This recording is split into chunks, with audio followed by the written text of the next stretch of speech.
I wondered if you would take us inside the rehearsal room, because James L. Jones has talked about you putting them through a training programme, and I wondered what it was you were making them do. Push-ups, cartwheels. Part of what I've learnt at the Globe and from working with many good directors is that it's not really our job as actors to interpret these plays for you. I mean, we can't help but interpret them, but really it's for each of you to relate the plays to your lives in the way that you want to. If I say the word bridge, each one of you will imagine a different bridge now. If I make that bridge absolutely concrete, it has to be Waterloo Bridge, it's a bit limiting. I can't help but do that. Apart from when you read the plays, you have free play with your imagination. As we've been talking about, I've put it in a particular period. But that's not to... I'm not trying to sell any particular theme or idea. And so the thing I'm keen for the actors to do also is really to play the play for you and with you, in fact with you, rather than for you or at you or to you. And so I do a lot of, it is a little bit like training, because I'm very keen that they're always speaking to try and affect the other person, to try and change the world, either by affecting what the other person is doing or wants them to do, or by releasing something that's pent up in themselves, which needs to be expressed.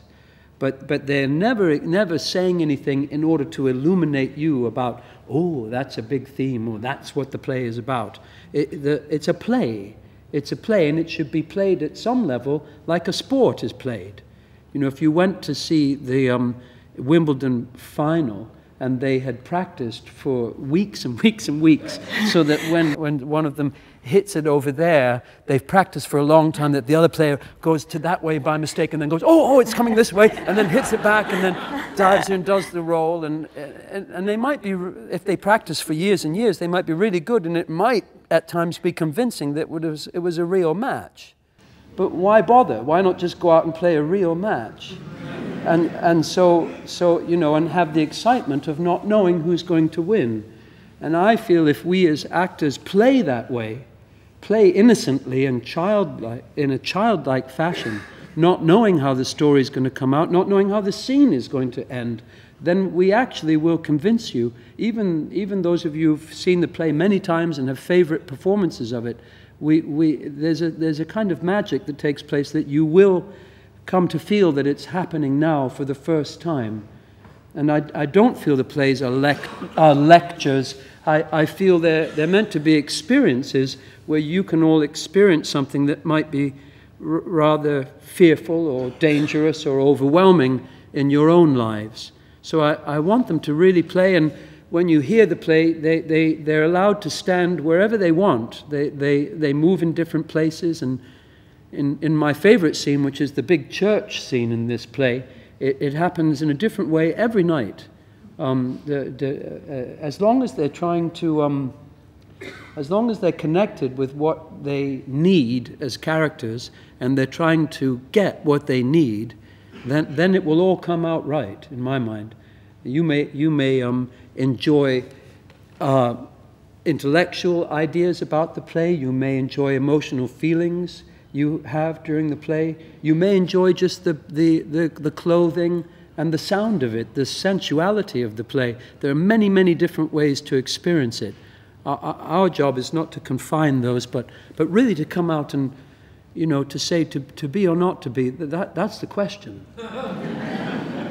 You know, and none of you say anything back to me, so that is the question. I once said that line, you've probably heard this, I tend to feel I'm repeating myself these days, but I once was playing that play in Pittsburgh, and I was very pawsy as a young actor, and I came out, you know, in my pajamas, very and it was in a smaller theatre where people were very close, like you are in the front row, in a horseshoe theatre in Pittsburgh, and I said, to be or not to be. And I paused like that. And a lady and said, turned to her husband right next to him, and she said, "That is the question."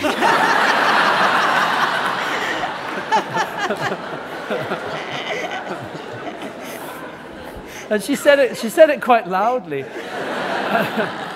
So I had no choice but to say to her, that is the question.